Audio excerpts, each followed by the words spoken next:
Hello, everybody. Welcome back to Cinema Savvy. It is myself, George, joined once more by Paul Klein and Sam Rogers for the second episode in our Pixar Retrospective series. And this week, we are going to be talking about the 1998. I can't really call it an animated classic because we're doing essentially an animated retrospective. The classic second Pixar film, A Bug's Life, directed by John Lasseter. And I have a very special panel with me tonight. I didn't even know how to intro this film because I'll just get upset if I say the one Pixar film without the sequel. We'll talk about that a lot tonight. First of all, gents, how are we both doing? Yeah, I'm doing well. I got shown a really funny meme, and it's still tickling me. And I'm doing great because I'm the one who showed him the funny meme. And I'm just appreciating Paul's reaction. But I mean, outside of that, I'm great. I'm having a good time. First Pixar film of this series, so I'm excited about that. Excellent. And to bring it full circle, for anyone watching, this is the second video. We did Toy Story last week. We spoke about that meme at the end of Toy Story last week. That's all I'm going to say on that one. But as always, we do want to hear from people watching at home. So please do comment your thoughts on A Bug's Life, your thoughts on Pixar, your favorite films. Maybe this is one you don't like as much. I think some people call A Bug's Life the forgotten Pixar film, which I guess that's more of a generational question. I can't answer that, but maybe someone 10, 15 years younger probably could. But what we do this retrospective, with it being the first time we've got both of you on, I want to find out from you your earliest memory with a Pixar film. Paul, to you first. I think it was probably Toy Story. I mean, I was born in '94?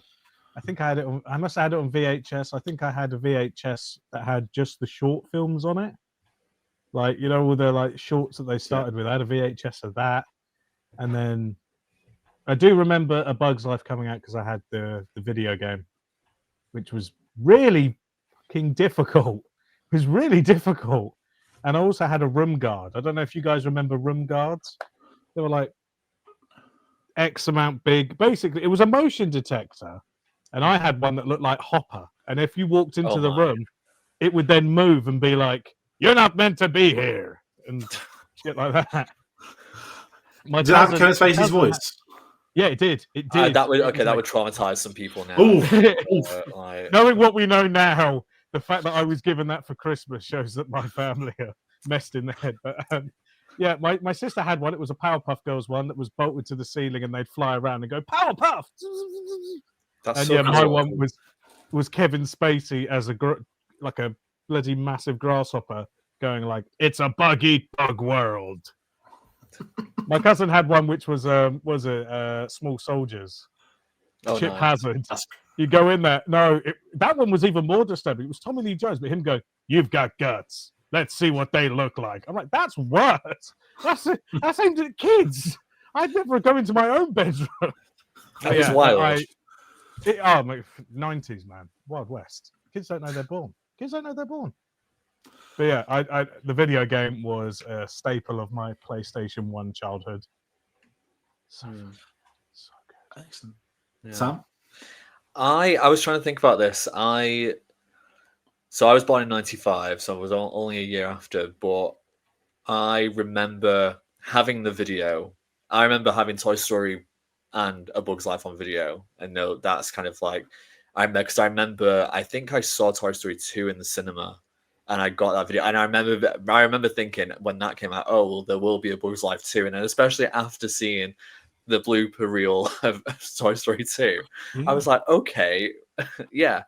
Obviously, that never happened yet, but with this, it's just so weird because I was like looking at before recording on YouTube the VHS and what were like the promos and the trailers, because Disney always had those, and that was one of the best things about having one of those videos back in the day, was just, which makes me sound really old, is just kind of, oh, what are the new releases or what's coming out? And I'd noted these down, and I think this just really epitomizes probably about 1999, which is probably when the VHS came out, which is an extended promo for Tarzan with clips of Phil Collins coming soon in 1999.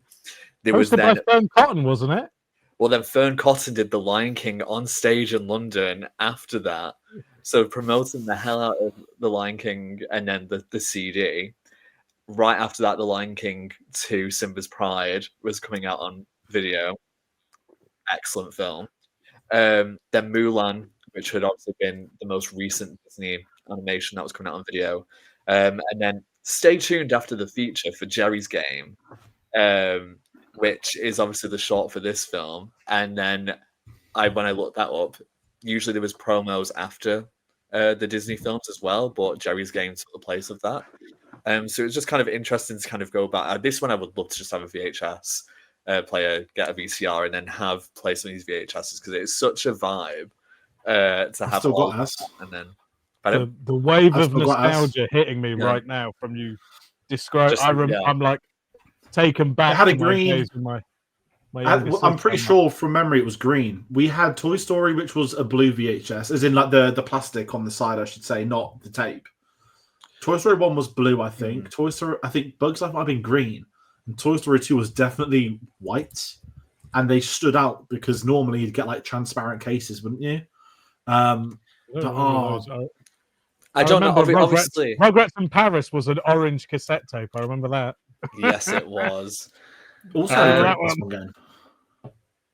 No, I think I'm looking. So I don't know about the opening, but at least it seemed pretty standard. But because it was so green, and you would put those VHSs together, you put that in between Toy Story, which is blue, and then Toy Story 2, which was white. Yeah, it's just kind of mad to just think even about the packaging and the marketing. I know this is like we're not even going into A Bug's Life yet, but just kind of seeing that is Pixar in a very kind of interesting place to kind of make themselves stand out at this point. I mean, could have really tried anything, and it worked at the time, at least. Anyway, agreed. And we're going to get into some of that too. So, as we always do, we'll talk the IMDb plot synopsis. Just for people that aren't familiar with A Bug's Life, which sounds weird, maybe latter Pixar films at this rate. I've never read the synopsis for Bug's Life. This is a film I've never really spoke about on the channel, bar just pining for a sequel. But the official synopsis is, a misfit ant looking for warriors to save his colony from greedy grasshoppers recruits a group of bugs that turn out to be an inept circus troupe. Inept's a very harsh word, especially for a kids' film. But that's something to talk about. They are, but it adds to it. They're kind of crap. They're kind of bad circus. Also, just hearing that though, it's kind of mad to go from we've just had a film about toys to go, okay, now we're going in this direction. Like, it's kind of crazy to think about now. No, just knowing how things developed. It basically is. I feel like maybe not anymore, but like from their inception to maybe 2010, it's that Mad Men meme of a drunk Don Draper going. It's like basically toys, but they're people. Insects, but they're people. Cars, but they're people. I mean, they give the ants what if fish were people? Yeah. Well, we will get to that though. But we'll get to that because that is a big part of this video, which I didn't know about until doing some research. We'll get to that shortly because I think that is what happened at a famous meeting. But where I want to kind of go this is begin our intro Pixar ones. Do you guys have any specific memories with this film over the years? Like, we're in that similar age group where I couldn't tell you the first ever time I saw this. My memories of this film, I don't have the PS1 game, and I feel like I've had people bring that up to me before. I have no memories of Pixar-wise. I only remember the Toy Story 2. I remember playing a Monsters Inc. game at friends. No, I platinumed it recently. That's a different conversation. I platinumed it. I did some childhood vengeance in recent months. But Bug's Life was very present in my childhood, and I've not been able to find it. So my parents have been redecorating the study downstairs. So there's a lot of things not to boxes. I was taken to, my family went to Disneyland Paris for a day trip over like a few days in Paris when we were kids. Like, must have been 99, 2000.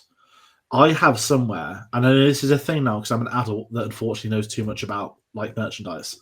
I have a Disneyland Paris Bug's Life lithograph, whatever the hell they're called. It's It's basically just a very nice art print. It's a bit fancy, isn't it? Probably didn't cost them an arm and a leg like it would at Disney these days. But I just have a very cool Bugs Life thing somewhere, and I'm unable to show it to the camera because we don't know where it is. It's in quote a very special box. But that was one of the core childhood animated films, because you guys will know this more than most. The big franchise of my childhood was Star Wars. I wasn't massive on animation or animated films. I didn't see a lot of them growing up because I'd always just go back and watch Star Wars. But A Bug's Life and Toy Story 1 and 2 like just sat at the top of a mountain for many, many years, even into my teens. And they still kind of do in my 20s, what's left of it. And I just love it. And one of my biggest memories of Bug's Life is the fact that as you got a bit older, you start to recognize the voice actors a bit more. I know one of which we'll talk about later, who doesn't have the reputation he did 10 years ago. But 10 years ago, I'd have had an insane chat about a coup in 1998, get an actor on board, which we will still talk about. But I'm a big fan of Bug's Life. I love the concept. It's a film about bugs. We'll talk about some of the creative processes, but do you guys have any like specific memories with this? I know, Paul, you mentioned the video game, because again, this is just one of those very early life blurs that are just there. Yeah, I mean, yeah, it's just one of those omnipresent movies, and one that I, have loved for forever. And I remember it being one of the ones that, you know, when you're at school, and it was raining, they'd wheel out the old telly on legs and wheels, whack on A Bug's Life, and I was just like, yeah, this movie, guys. And now that I have a son, I have definitely made him watch it more than once. He's like, during the lockdowns, he was like, Toy Story, and I was like, well, there's other Pixars though now. It's not all about the toys. Now let's see this little movie about some bugs, shall we? And he liked it, but I was killing myself. Like, it's still so funny. It's so funny. I was going to say, it's so funny, actually, Paul, that you brought up the school television, because I have the exact same thing, except from it was ants that was put on. And Really? I was not, and I just didn't vibe with it. Because I was like, oh, it's Bug's Life. And because I was very aware, I must have had an awareness that they came out. We have Bug's Life at Like, home. But yeah, that was literally it. It's like, oh, like this? No. And I've still actually never seen Ants all the way through. But I saw it. I think it was on TV last Christmas, and I watched it. I don't want to go back to it. And I'll be honest with you, also the fact that it's got Woody Allen's voice in it. Hey, you know, like I'm an ant, but I don't want to be an ant. And Stallone, weirdly, I was like, this is really crap. I just really think into if I've put myself in, like, 25 years ago, and I'm thinking, I'm looking at those two films, Ants just looks ugly. And I think the thing about Pixar is that, it felt so family friendly. And so, like, this is, something that, anyone can watch at any time. So I know in my early years, I watched A Bug's Life, not all the time, but if I was going to watch Toy Story 1 and 2, I probably would watch A Bug's Life, either in between or before or after, whatever.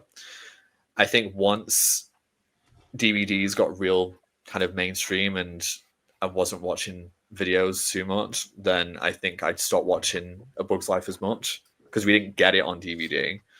And then, I've only watched it maybe like a handful of times since I was maybe about 11 or 12. I've really not watched it much, so it's been nice. I watched it when I started doing a Pixar rewatch, I think last year, and I've watched it today as well. So it's kind of nice. As I've said, I think a few times on this channel, when it's like you go back to a film that you've watched a lot as a child and not really watched with your adult brain, and then you get so many more things. And like you said, George, there's actors and voices that you recognize or you learn about, and you go, oh my God, I've seen, so many things or heard them in so many things, and I never put two and two together.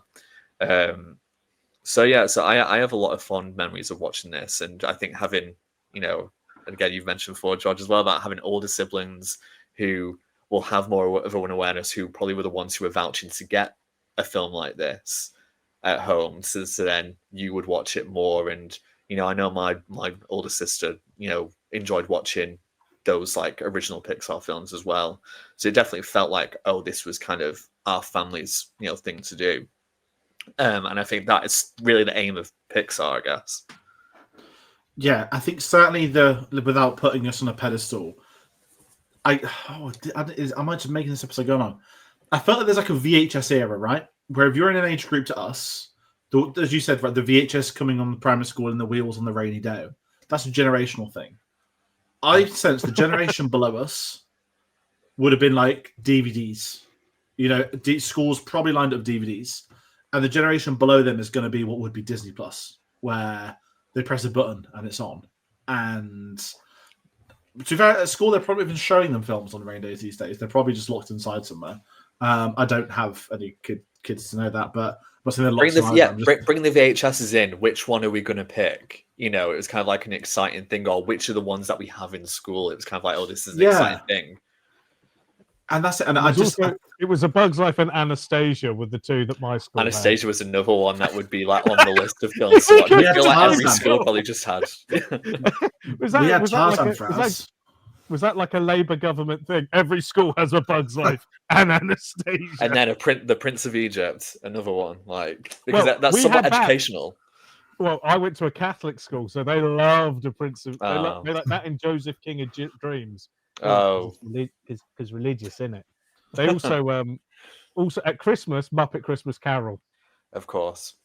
I only saw that recently. Well, I say recently in the recent years. But no, that's interesting. Again, it's an age thing, isn't it? And this is why I'm not saying, I should have got someone younger. That sounds really weird. But I'd be so curious how the younger generation view A Bug's Life, because when I mentioned we got things at Disney, I believe there was a Bug's Life part at one of the American Disneys, and that's long gone now as well, which is kind of sad, but probably understandable as well. Like the younger kids, they do have their big Pixar releases. But if we get into behind the scenes, this is going to be an interesting first point. So this is going to be a lot shorter than the Toy Story part, where we run it for a good 40 minutes because we detailed the creation, George Lucas, Steve Jobs, how Toy Story became a thing.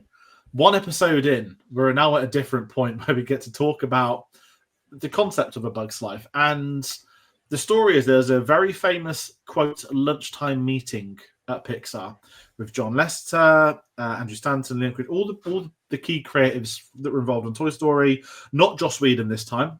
He was a one and done, which is great for this series. And apparently, at this different problematic man emerges. There's quite a few with this, to be fair. I know Lasseter classifies as it, but we'll be talking about him for quite a few weeks. But yes, still, awkward. 1994 lunchtime, there was a meal. So you've got to think, this is a year before Toy Story releases still, and they are already thinking of future stories, future ideas, what they would like to do as a production company. Apparently, at this one lunchtime, they all came up with the concepts for A Bug's Life, Monsters, Inc., WALL-E, and Nemo. That's 4 classics, I think we're allowed to say. Before Toy Story 1's even come out, they've been conceptualized. And Paul, you made a great comment about humans. The first thing I did when reading into that was they very specifically put concepts on the films which aren't going to be about humans, about robots, about bugs, about fish, and about monsters. So do we think that was a sign that Pixar know at this point in time, in 1994, we're a very long way away from being able to animate humans? Because then that did make me think a bit further ahead. The Incredibles is the first Pixar film to be about humans. Or could we say in the lead roles, I think? I know that Al was in Toy Story 2, and that's maybe the first heavily focused humanoid character. But that really sort of blew my mind that they'd already sort of figured out just over lunch one day. I don't know how on earth, I don't know what kind of lunch that is. Have you two seen Tin Toy, the short film? Not for many years. I watched it. I watched it, I think, at the end of last year for the first time, I think. I mean, and the problem with Tin Toy, obviously, is that it looks great until you see the baby. The baby's terrifying. It's so overly wrinkly. It looks like the baby from Train Spotting. It's so scary. And I do think that maybe they were just like, because I mean there are humans in the first Toy Story. Like Andy is in it a fair whack, and Sid, but they're not central. They don't have to emote too much, if that makes sense. And then A Bug's Life, there's no humans. And then Toy Story 2, you got Andy and Al. And then Monsters Inc. you have Boo, I guess. And so it does seem like, but again, they don't have to do a lot of heavy lifting story wise. It isn't until The Incredibles in 2005. So you're still looking at, it's taken them 10 years and using kind of secondary characters to kind of get to that point where you can get a realistic-ish, one that doesn't fall into the uncanny valley. And also, because it was superheroes, it's kind of heightened, so you kind of are allowed to have a bit more of an exaggerated face, because they all do. They all have quite like extreme faces in that film. So it's not until much later that you get the realistic-looking humans. So I think that was smart on their part to not focus their entire like movie, because if you think about DreamWorks, they do ants, and then the next one they're like, cool, Shrek, lots of humans, are we ready? Probably not. Let's do it anyway. I think it's funny because I remember like when you'd read about Snow White and Seven Dwarfs for Disney, and about kind of the difficulty with kind of drawing the prince, and that to get something that looks somewhat realistic is really difficult. And obviously in a 3D space, it's a whole other set of difficulties. So I think even the jump between Toy Story and Toy Story 2, you see the development, and this is kind of like a middle ground here. But you can already see some of the tech development for A Bug's Life. But I think it is smart to kind of go, look, we can have humans, but are we going to effectively be able to tell a story through the eyes of characters that just aren't up to scratch and that can't emote as much as we can, do with other beings, where we can exaggerate and we don't have to make it so realistic. I think that the fact that they managed to at least get some initial ideas about films that would become hits, I think it is fantastic. It's just wild. But I think it also shows kind of that jump between kind of these early Pixar films where it's like, okay, and I spoke with George earlier about kind of, you look at the lineup of the initial Pixar films, it's like hit, and it's like, okay, once all those fresh ideas, when this new studio is so excited about what they can do, and they've got like all that out of the system, and then the tech comes up to match what they want, where do they then go? Because they can go anywhere from there. I think part of what makes some kind of creatives work is the fact that they, due to limitations, they have to find different ways, and they have to stretch their imagination. They have to work around things and kind of go, okay, well, let's do this instead. So it's going to be interesting when it comes to later Pixar films. It's like, even though this is regarded as somewhat more of a forgotten one, does it still hold up, though, as much as a more modern Pixar film? So yeah, it's going to be interesting to kind of hear what other people say about that. But yeah, I think it's kind of insane that before Toy Story was released, they're able to kind of come up with concepts that a lot of people really resonate with. I think as well that they not having that thing, what do they say, limitations are good creatively. So like, because they can't just depend on people, they have to tell stories that you can only tell in animation. And so that's why I think there are some good Pixar films later on down the line. It's not like they fell off a cliff and they've only made terrible films. But I think when CGI animation got to a point where you could do humans, they kind of told stories that, like, some of them you're like, you could have just told this in live action. Like, it didn't need animation to be told. Whereas you can't do A Bug's Life in live action unless you're doing puppets. You couldn't do Finding Nemo. You couldn't do Monsters Inc. But the CGI wasn't up to that. and A Bug's Life is a story you can only do in animation. So it kind of feels like that restriction meant that they came up with much better ideas. That when it kind of got to a point where you could do humans, I kind of think the storytelling sort of started to suffer a little bit, because then they could do anything, and then it was like, he's a guy and then he's a cat. She's a girl and then she's a panda, and it's like, well, it's fine, but it's not Seven Samurai with bugs, which is like amazing. When I finally saw Seven Samurai, I was like, this is A Bug's Life. I think that's a great point. I think I'm picking on Onward. I don't mean to, because I actually don't mind Onward, but that was like, that's going to be a fantasy film. It's going to be set in like a fantasy realm. It's going to be different. And it was, they're fantasy, but they're just humans that are purple with like different ears. And it's so humanoid. Yeah. And it's frustrating because fantasy, it's not my biggest fan as a genre, but that's the one you could really open the door to do anything in. I think with Bug's Life as well, based off what we read, the reason they did Bug's Life was that in following up from Toy Story, insects were within the realm of filming, and Disney exercised a clause in the contract that when they did Toy Story, they did a 2-picture deal with Disney. Disney wanted the second one, and that's when they started to work on A Bug's Life, which is very interesting that they did go for Bug's Life before Toy Story 2. Granted, they are very close to one another. And I don't know if either of you know this, the original name for this would have been A Bug Story. But then they basically said, if we put story on the end of this, every single film we're going to be expected to make as a studio is going to basically have to have the word story on it. Which, so I think they did the right thing, even though Bug Story would have actually been great. But A Bug's Life is perfect. I can't complain about the name of the title. But what is going to be interesting, and this is a really fun behind-the-scenes thing. So we spoke about scale, what they could make. They created something called the Bug Cam. Now, this is the sort of thing I think a lot of behind-the-scenes stuff do. They're in the prep stage, certainly in animation. How can we build this insect world? And I guess because this is the second ever computer animation, this is something that's absolutely taken for granted in the year 2025. They basically put a camera on a bit of Lego, like a Lego wheels, and stuck the camera just basically through areas which you'd find insects and bugs. And the footage they obtained from that, they would then use to design the scales and the structures.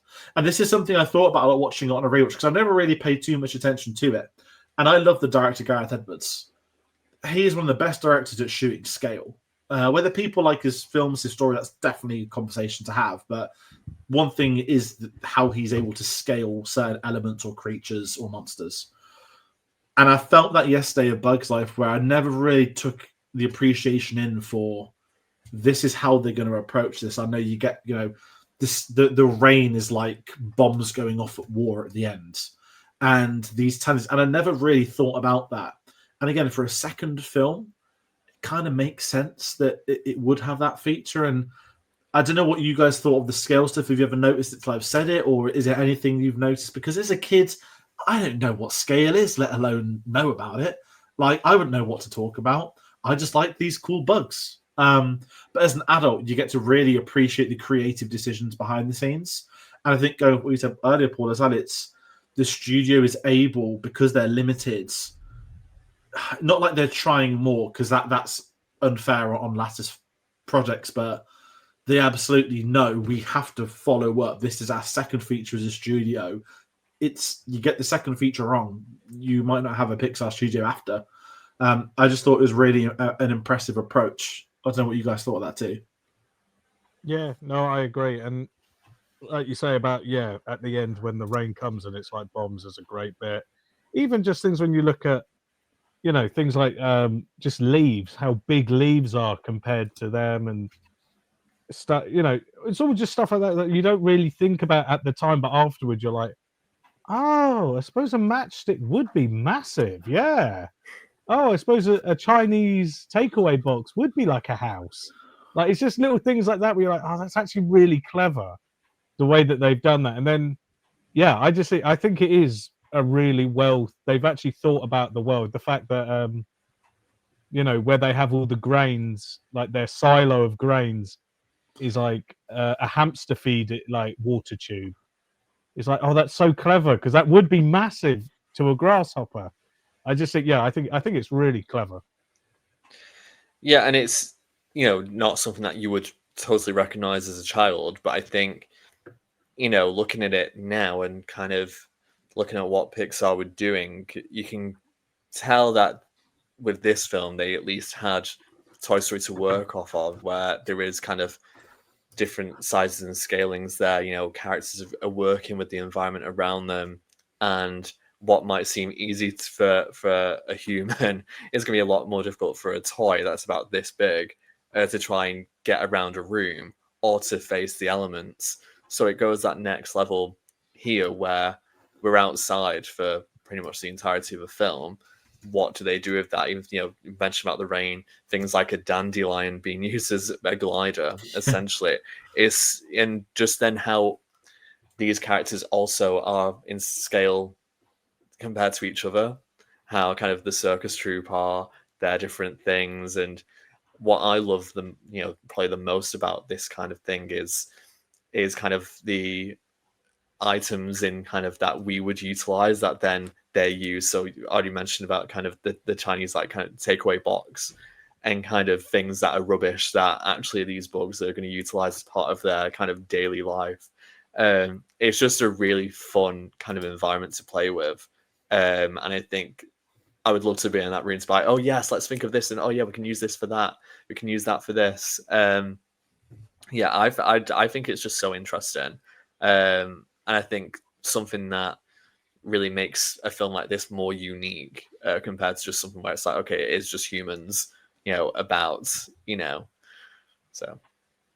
Yeah, I mean, it is interesting with them and their approach to it, and kind of, this is the second episode, so I'm still figuring out structure. I'm just going to swap the schedule over ever so slightly, because the animation itself, I still think in the year 2025 is superb. And me and Aaron spoke about this in episode 1. There seems to be this weird, and I know you get a lot of weird discourse everywhere, so it's not exclusive to Pixar or animation. People have started to make out like these early Pixar films don't hold up. I'm gobsmacked when I read that, and I'm not going to get too contextual, but I've seen the worst post in the world go viral today about Frankenstein, of someone watching it on a dimly lit laptop saying this looks awful, when it's clear their setup is an embarrassment, if I'm allowed to say that, not being snobby. But you having a bad monitor and projector watching a film online with a lowered bitrate because you're streaming it is not comparable to people that have seen it in a cinema or a Blu-ray, etc. We spoke about Toy Story 1. People make out as like PS1 graphics. I know they don't use the term, but in logical discourse, oh, it's so dated. Toy Story 1 looked magnificent still. And I kept talking about the reflection off the wooden floor that I'd never noticed until then, because we've seen these stuff. Bugs Life looks superb. And again, because it's 1998, they're so limited. Yes, the environment is obviously a lot of leaves, branches, bug stuff. Yes, it can't be as textured as it would be in 2025. But I reject saying the animation's poor. I thought the bugs looked great. I know you can tell they're limited, that I don't know my real insects. Ants have 6 limbs in real life, am I right in saying? But in this, they just give them 2 legs. 4 legs, okay, that's fine. They have but 4 2 legs legs, and 2 arms. They walk on 4 legs and they have just 2 arms. That's fine. So 2 arms, 2 legs, it works for the animation. As what you said, Sam, too, Toy Story, they would have took a lot of ground stuff from that to work with this and play with this. And I do think they do that. But I just wanted to talk about, especially on early episodes, figuring out the schedules.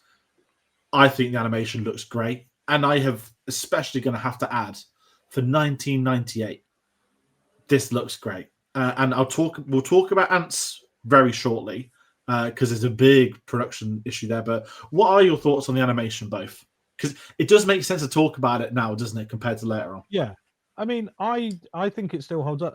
The thing you're saying about Toy Story, my problem with the later Toy Story stuff, like Toy Story 4 and what will be 5, is they're too expressive. Like, I like the sort of not very expressive.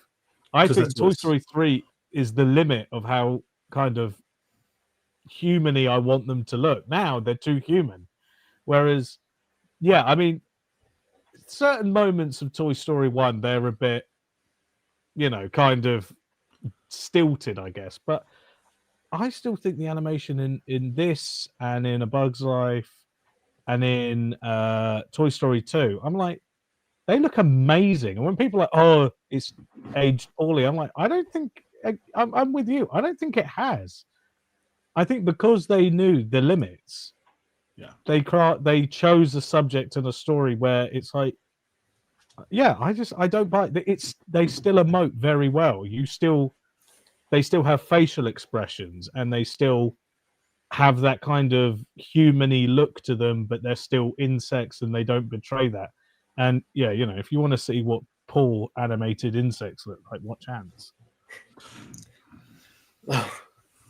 I mean, I think my issue with it doesn't hold up is that I don't know what most of the time people mean when they say that. I'm like, okay, are you saying that it doesn't look as good as something from now? Because that's usually what's going to happen when something's made, over 2 decades ago. Yeah, you'd hope. Yeah, you'd hope. And then also, regardless of that, does it still tell a story that's engaging, and does it still look good? And also, is it trying to make realistic ants? Is it trying to look realistic, or is it trying to look like an animated film? What's it trying to do? Because usually the things that I think don't hold up, well, things when they're really going for it, when they're really trying to make something look as realistic as possible, and probably at the time not doing it very well anyway, which means that decades down the line it looks even worse. So I kind of just disregard that criticism and go, is it just a type of animation or animated style that you vibe with? Do you find that engaging, or is it just something where you can't because it just looks too maybe ancient to you? I don't really know what someone would say to kind of criticize the animation, but I think it looks great. Toy Story 1, even though I do think it does show in some places its age. Like I said, the difference between Toy Story 1 and 2 is kind of insane, but it's still an engaging film and it's still very, very entertaining. And I'd say the exact same about A Bug's Life. I think they chose an art style. Everything looks really nice. I don't think there's anything that looks, oh my God. The bird, for example, and we'll talk about it, I'm sure, later. Yeah. Frightening, but it looks very good. Yeah. It's so scary. It's probably the scariest part of this film. And it just works. So, I mean, I kind of think the film in general, without good animation, this film would flop. Without good animation and a decent story, this film would be nothing. But it has both, and luckily it has that, as well as great voice casts as well. So for me, pretty much everything comes together. I get what you mean about the jump between Toy Story 1 and Toy Story 2, though, because if you compare Scud to Buster, it's like Scud is like nightmare fuel, and Buster actually looks part way realistic. And I actually feel like the bird in A Bug's Life is kind of the bridge between that is nightmare fodder for the wrong reason, that's a realistic looking animal for the right reason, and the bird is kind of it's nightmare fuel for the right reason. That is fucking terrifying. It's just so scary. Like it's even movement now, speeds. It's how they animate like the twitches and it feels real as well. Like that's how birds are. And that's what they are gonna do, and I kind of love it. That is a really scary bit. Also, because like the bird has like black eyes, so it's like, it's really it's messed up. It's as messed up as the mutant toys in Toy Story 1, which is also great. Really fucked up. I love them. I absolutely love them. It took me years to clock the hooker joke. That's only in recent years. Yeah, and I think the problem, and I don't want to sound like a gammon type, but I don't think we get those kind of. I don't even want to call it an adult joke. Like that wouldn't basically just get past the studio today. Or if the BBFC was watching, someone would turn their nose up because they know somewhere someone's going to call it up and complain. It's that one and it's Lord Farquaad. They're the two where you're like, how did that get past people? And how did I not clock that his name was literally Lord Fuckwad? How did I not get that? I was like, an idiot. I think, not saying it was easy, but we didn't know how the industry was then, because we weren't at this age in that. But I'd be very curious. And there is a bit more to it than just times change. There'd be so much more to it that we just wouldn't know. But one thing I do want to talk about is the big drama. We've mentioned it today a lot. Ants. We have to talk about this behind the scenes. So I don't know any of this. So growing up, I had Ants on VHS. And I'd seen it a couple of times. I will tell you this, guys. I have no memory of Ants. I don't even realise Stallone did it. That's the most I've wanted to watch it years. Because he probably actually does suit playing an ant, if I'm allowed to say that. Don't know if that's a backhanded compliment or not. But if anyone's curious about the behind the scenes of this film, this is where I believe Sky Sports would use the term heated happened. So Jeffrey Katzenberger was the former chairman of Disney, and he had a feud with Michael Eisner, who's Disney's CEO at the time. And in that, he would leave and go and set up DreamWorks, which would obviously be part of Steven Spielberg. Is Spielberg the owner, or is he co-founder? I'd never known really how it's worked. I think he's a co-founder, because under DreamWorks it says SKG, which stands for Spielberg, Katzenberg, and Geffen. Okay, thank you for that. So they get made, and their goal is to be the rival of Disney animation, which, you know what? Fair play. If you're going to want to... Rival's the wrong word. You should aspire to be of that quality is probably the correct term. But anyway,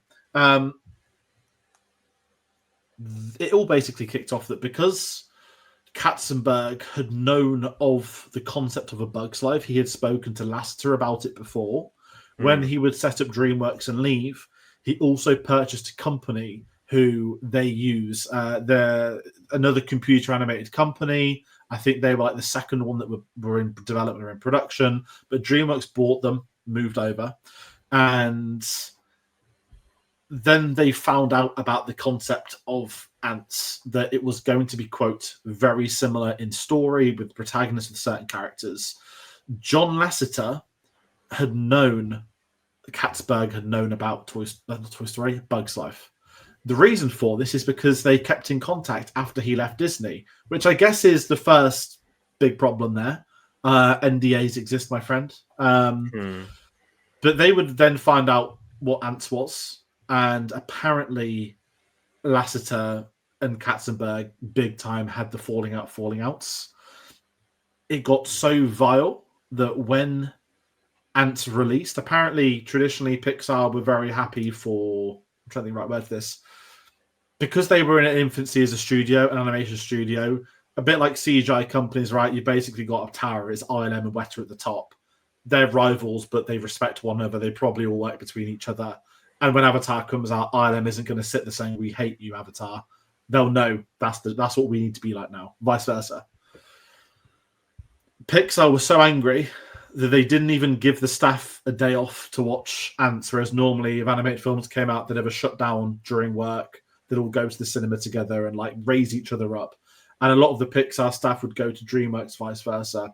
But because of the stolen ideas, things got very, very bad. And Lasseter made it his goal to basically destroy Ants. They would then start doing the old Civil War, I guess it predates Civil War, the old Civil War Batman versus Superman, if you guys remember. Let's put them on the same day. Who's going to blink first? Who's going to move first? Yeah, a lot of behind the scenes, a lot of company politics. Something that doesn't happen too much these days in film. However, obviously, Bug's Life destroyed Ants respectively at the box office. Now, I know, Paul, you're not the big fan of box office talk, but we are going to say, for the purpose of what went down between them, Bug's Life won that feud, if we're allowed to say so. Yeah. Did either of you know anything about this? Because I just didn't know this until this week. I've never, ever heard people talk about it. I'd never even put two and two together that they were in production at the same time. I knew Katzenberg was fired because I know that there was a lot of stuff Katzenberg did people didn't agree with. I know that he was the reason why Robin Williams had a falling out with Disney over Aladdin. So basically, Robin Williams, obviously, he was the big coup for Aladdin, but he had a massive contract that was basically, you can't put my name on the material.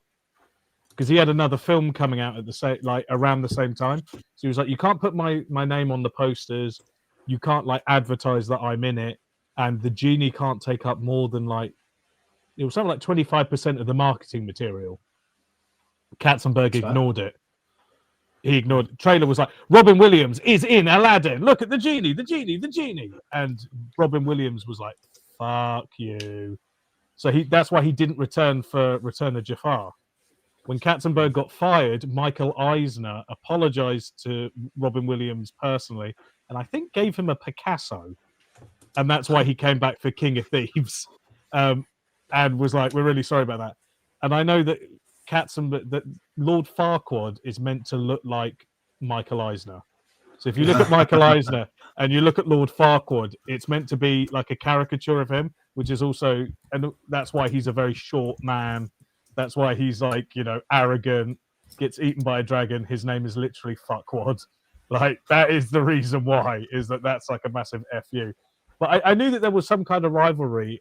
And also it just seems weird that two studios would both have a CGI animated insect film out around the same time, focused on an ant not wanting to be part of the colony. It just seems like, I know that, there are only so many stories in this world, but it seems very weird that you would both be like insects, ants. Like, it just doesn't. So I'm not shocked. Is Ants probably the third ever? I wouldn't know this. This is just me saying loud. If Ants is likely the third ever computer animated film, right? Because Toy Story is 1, assuming this is 2. DreamWorks would have been 3. 2 of the first 3 ever to theoretically have the same story.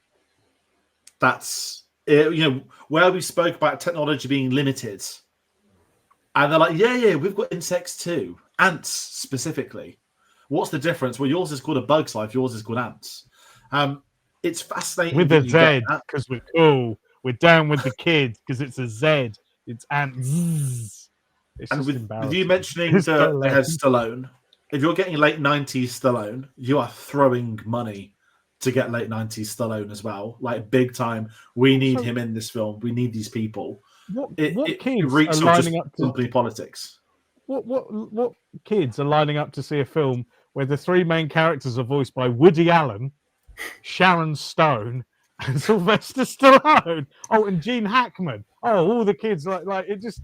And also, all right, Woody Allen and Stallone have very recognizable voices. Sharon Stone has one of the most generic voices, and so does Gene Hackman.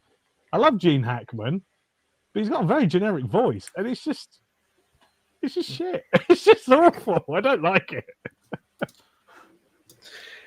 Well, I mean, I'm looking at the Ants cast list, and it's also insane. It might actually be more insane than A Bug's Life, to be honest. I mean, Christopher Walken it's crazy that there's Julia Louis-Dreyfus is in A Bug's Life, and then Ants has Jane Curtin, so you've got 2 very famous Saturday Night Live, alumni appearing in the it's just weird, kind of crossovers. Also, this is really niche, but Gene Hackman in Ants, and then it's who is it? It's Roddy McDowell in A Bug's Life, and both were in the Poseidon Adventure. It's just very weird. That's where my head goes. It's just very weird. There's Ernest Borgnine. Now he could have played Hopper. That would have been a good. He'd have been a great Hopper. That's a good shout. But no, I guess my earliest recollection, as I said, was kind of like A Bug's Life being out on video, but I also knew that Ants had just come out as well. It was a very weird thing where it was kind of like, I'm aware that there's 2 films out that are not made by the same people, obviously, because it looks completely different. Obviously, DreamWorks didn't really have a name. It was also kind of weird, and it's weird now to kind of think about that. The Prince of Egypt came out so shortly after Ants. And you kind of look, when you read into it, it's like, okay, well, they pushed Ants up to get out in October. So it was like, obviously they wanted to get it out, sooner. But I mean, really, if they just let The Prince of Egypt come out first and speak for itself as the inaugural DreamWorks film, I feel like it probably would have had a better start and probably would have been better for relationships. I feel like Time has kind of, done something where neither A Bug's Life or Ants is really talked about so much. But I mean, I'd hazard a guess that A Bug's Life would kind of be the one that people would talk about more internationally. But I mean, this is the thing where it would be interesting to kind of, speak to more people. Sequels. Ants with 2 Zs. And take the apostrophe of bugs to be A Bug's Life. Plurals. James Cameron. $. World War Ants, but then it's like Z, is the Z's in Ants. I don't know. It feels like that 90s thing where there was a lot of like 2 movies that were basically the same film. Volcano and Dante's Peak. Yeah. Was it Armageddon and Deep Impact, Ants and A Bug's Life? Like, these are like the movies. Like, it is weird that the 90s was. I'm sure there's more that I can't even think of that were just like. Did you see Dante's Peak or did you see Volcano? Did you see Armageddon or Deep Impact? Like, which one? I know it's which more one's modern. better? White House Down and Olympus Has Fallen. Yeah. Was it really 6 months apart? Yeah. Did you see Batman v Superman or did you see Civil War? Everyone saw Civil War. But it's White House Down was the better one of those 2. White House Under Threat. Agreed. Oh, you just didn't see either of them like me. But White House Down was. White House Down was fun. It was fun. Like, it knew what it was. It was a fun action comedy. I can't believe we've got 4 fucking Has Fallen movies, and they're all pants. They're all rubbish because they're so serious and po-faced. And I should like the 3rd one because it's got Piper Perabo from Coyote Ugly in it, and I don't because it's crap. And like, whereas White House Down is so dumb, it's really stupid. It's got like Jamie Foxx as the president, James Woods is in it. Like, it's so stupid. But like that, and that is the thing, is that it's like, do you want the good one or the not so good one? And it's like A Bug's Life. Or normally wins when it's like box office. Traditionally, the first one that comes out when they're being made at the same time would always be like they'd rush to get out first because they know the audiences are more inclined to go to it once than something so familiar. I guess the thing with Bug's Life, it's got the Disney logo. When, as someone rightfully said, apologies, I don't know which one of you said, DreamWorks was new. It didn't have Spielberg's name would have done more than DreamWorks in that time period. I think it was probably until Shrek maybe that DreamWorks got the pop. I think so. And I know that they've now got some ridiculous Marvel intro. All the companies have intros now. At least Pixar still. Do Pixar even have an intro anymore? I'm sure they don't. We don't get the jumping, because for last bit behind the scenes I'll talk about. This was the very first Pixar film to have the actual Pixar animation. I was like, that can't be right. I know it's the second film, but no, they're right. The jumping lamp into the eye didn't happen until A Bug's Life, which is kind of weird to think about because I just assumed it was on Toy Story 1. I guess I'm so enthralled by Randy Newman's score whenever Toy Story starts, I just don't care about anything else. And it was also, as mentioned earlier by you, Sam, with the short film, this was also the first one of Pixar to have a short film included. I believe the reason why on that short itself, they were testing, I think, certain lighting for scale, which is why it's the chess one, isn't it? When he's going back and forth with himself. It was to do with the scale of the areas, which I thought was really interesting. That the shorts weren't just shorts for the sake of it; they were almost glorified test footage, but we can make a great story out of it. My favorite one-man band. Honestly, I thought they picked Jerry's Game just because Jerry Halliwell left the Spice Girls in '98, so maybe it was just kind of like just going off of that. Maybe that's why they called him that. I assumed it was a Marvel style tease for his triumphant return in Toy Story 2. I thought that's what it was. That they were like, return. Well, this was the confusing thing, and I remember watching Jerry's Game. I watched it. I think every time I would watch the video of A Bug's Life, is then you'd watch Toy Story 2 afterwards, and then he would be in that, and it was like, who is this guy? And then he just doesn't appear ever again, and it's like, okay. He had a weird focus. What, in Toy Story 2? Yeah. He's the guy who fixes Woody. Yeah, that's what I'm saying. Like, what is like? Oh, that as a collector thing. That is. I envy that man. Although he's helping Al commit fraud by saying he's brand new in box. Hmm. Also, that toy has been to would places. it not have made more sense if Jerry was the main character in Up? I just don't think he looks friendly enough.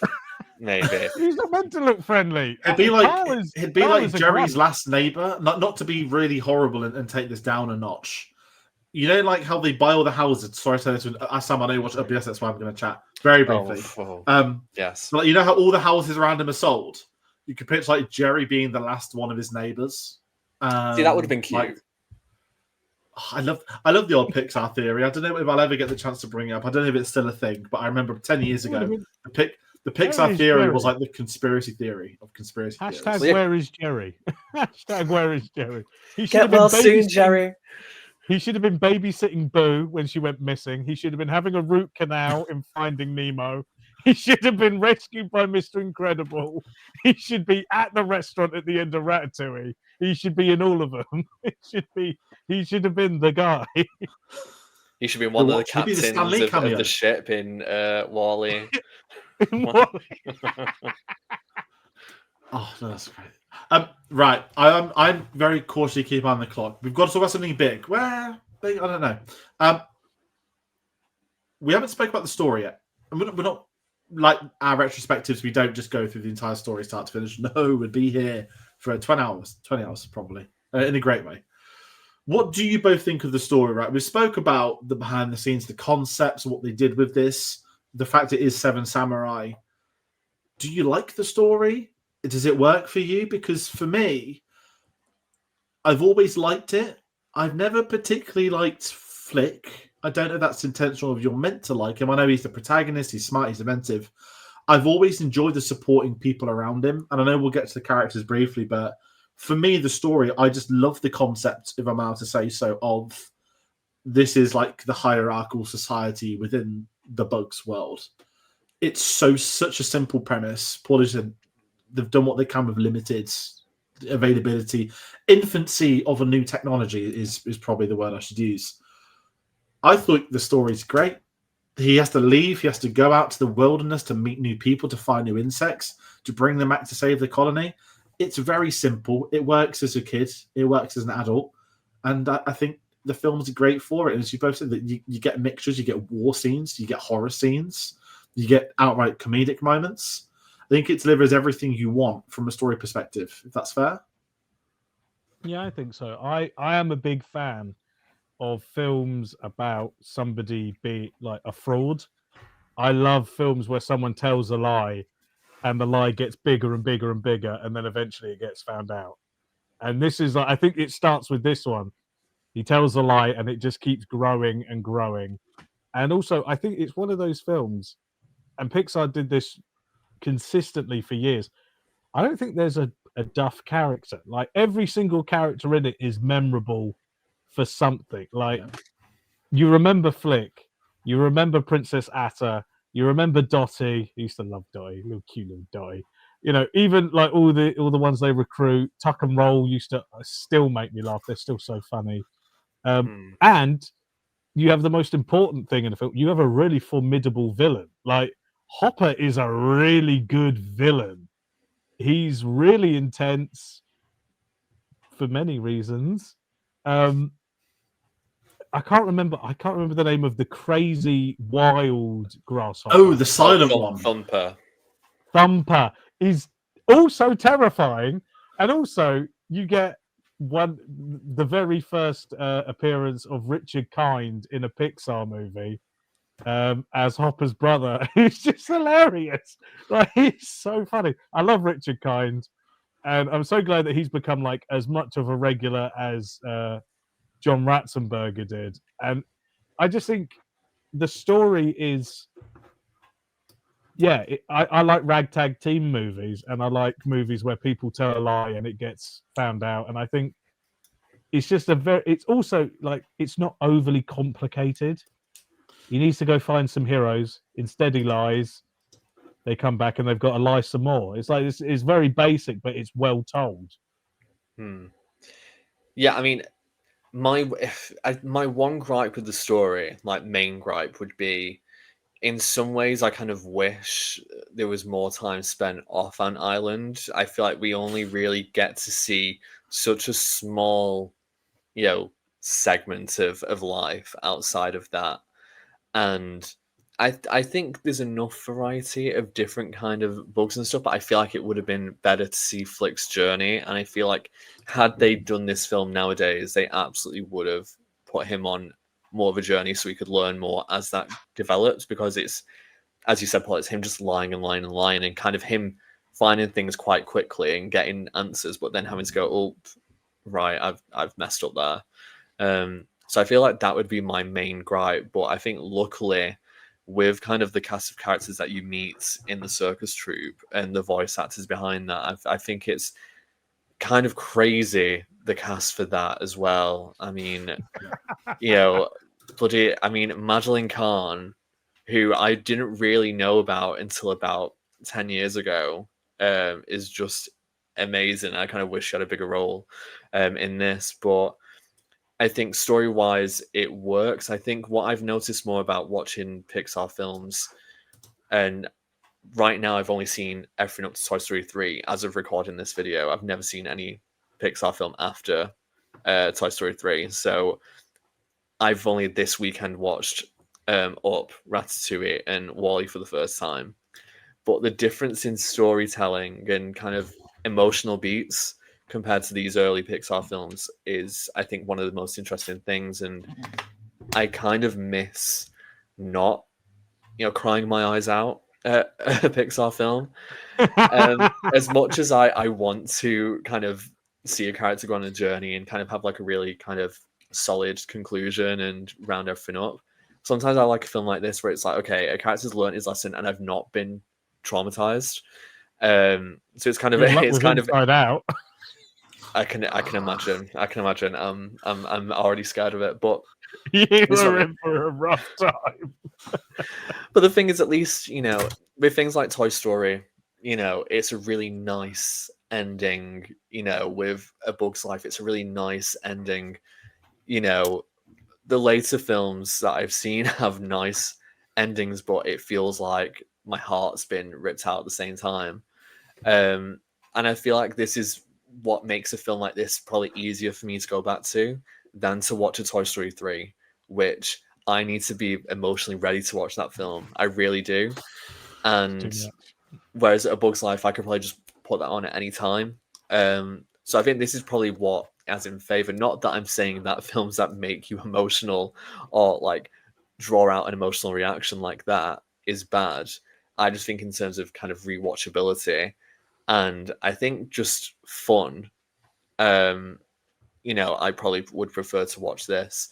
But yeah, I think overall plot story, it works. And as Paul rightfully points out, there's such kind of a great set of characters, heroes, side characters, and villains in this that come together very well.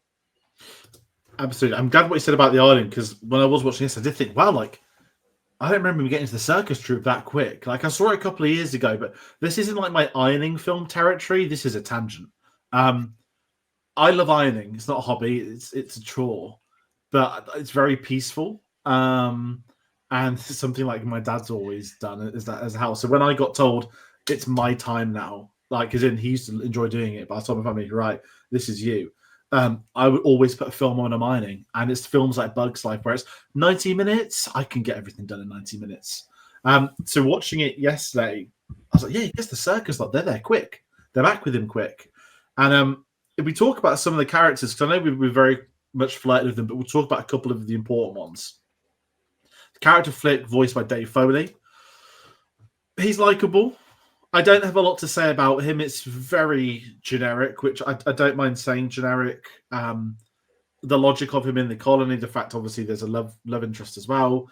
I love his relationship more so with Dottie and the other ants. Like, I really like him as a character. I don't have a lot to say on him, so I'm going to very politely pass over because we know who's going to get the big talking point. Yeah, I mean, he's a good protagonist. He's got that kind of thing where he's an outsider. And also, I think he could be quite annoying, but I think because Dottie likes him, and he's so kind to Dottie, and they're kind of kindred spirits in that regard. And also you kind of see that he's one of those guys. He means well, and it's hard to really hate someone who is trying, and I think that's what works best about him. Is that it's like, he is trying. That also he's trying to work smart, not hard, and I can't fault a man for trying to lower the workload. I'm a bit like, guys, he wants to make it easier. Let the man do his do. Yeah, I think he's a serviceable protagonist. He's never going to be the best one of these films. I think it's very difficult to kind of follow, characters like Woody and Buzz, to then, it's this ant who's clumsy and makes mistakes. It's a standard kind of thing. He makes mistakes. Everyone around it, he's different. Everyone around him, has one path, and he's on this other one. He's thinking differently. I actually feel like The Lion King 1.5 stole Flick's story with Timon in that, but that's a whole other thing. But True. Flick, it's true, but Flick is annoying, and I think as an adult, I'm like, oh, you really just need to think about things properly. I find it really annoying when he's the reason that all the food goes. I'm like, you just didn't need to do anything. You just needed to get in the hole and shut up. But that just isn't what happens. I think I appreciate him more in the second half. I think once kind of the circus troupe is there and, he's actually working with the community and it actually feels like he's, being a positive influence. And I know that is always his aim. And I feel like it's rough that he gets beaten up as he does at the end. And I think in some ways a little bit too far for that to kind of happen. You see him bruised and stuff, and it's kind of like, oh my God. But he has a lot of confidence. He has bloody balls, and he's, the fact that he will face, a character like Hopper head on. And he's got so much confidence in the people around him about, the ants, the new bugs, the kids. He's just, that's when I'm like, okay, you're a good guy and you deserve kind of to have everyone be on your side. So I think they do a good job in kind of turning things around and making, if you didn't like him at the beginning, you're probably going to like him at the end. So yeah, I think he's a good character. Probably, I feel like in modern Pixar, he probably could have been a great character. I agree. I think one of the reasons I have a lot for him is when I think of this film, I do think of as Paul described earlier, the nightmare of his childhood, Kevin Spacey's Hopper. Just Kevin Spacey. Flashbacks. It's interesting that we mentioned Woody and Buzz, great protagonists in Toy Story.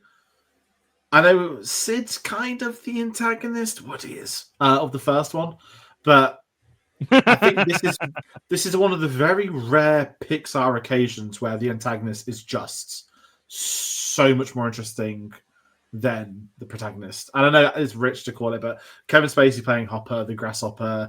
Yes, Kevin Spacey is incredibly problematic and has, for a history that we all know, not the best. And it does make it very difficult to talk about him on this. I'm going to add some context, not talking about him, but to 1998's Bug's Life. Off the back of The Usual Suspects and Seven, to go and get Kevin Spacey to voice your evil antagonists for an animated kids film, by the way, is hands down the best creative choices Pixar did. In the first episode, we spoke so well about the discussion between actors in this day and age taking jobs from voice actors, asking the question, giving me his thoughts on it. And Dave Foley, obviously playing Flick, he's done a lot of comedy. He's done a lot of voice artist work as well. But I think when you sometimes have someone with the gravitas, an actor, so if anyone didn't know, they tried to get Robert De Niro for this to begin with. He declined. I mean, late 90s De Niro would have been quite fucking something. But I don't think De Niro would have done as good a job of this as Spacey did. And I think it's even more insane that this was Kevin Spacey basically before American Beauty. And apparently, John Lasseter basically went over to him. It might have been the Oscars or another award ceremony, and was like, "We're doing this film about these bugs. We'd love you to play the villain." And apparently, there and then Kevin Spacey said, "I'm in. I'll do it." Which is kind of great. That's the sort of stuff you want to hear. But I love the concept of Hopper as a villain because it isn't just the actor playing him; it's himself. That he is incredibly intelligent as a villain, and he knows his weaknesses. He knows the grasshopper's weaknesses and the exploitation of the ants. Now, I don't know in real life if there is a chain of grasshoppers and ants. I wouldn't know. I'll be honest, I don't care to know. But the fact that he just picks on these, and I've always imagined like Hopper's got loads of different little ant villages, which he just terrorizes 24/7 with his crew. If I'm going too deep, just tell me. But the fact that his brother... so I read that Richard Klein wasn't going to be his brother originally, but at Pixar, they were like, Kevin Spacey's character would have just killed him. Like, he wouldn't be allowed to hang out with them.